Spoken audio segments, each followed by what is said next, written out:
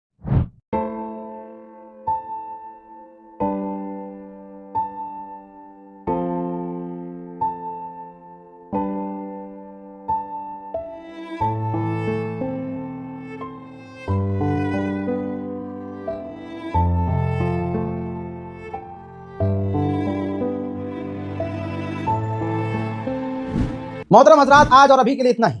इस रिपोर्ट को शेयर कीजिएगा, गाजा फिलिस्तीन की मदद के लिए आगे जरूर आइएगा। अपनी राय कमेंट में जरूर लिखिएगा। जय हिंद।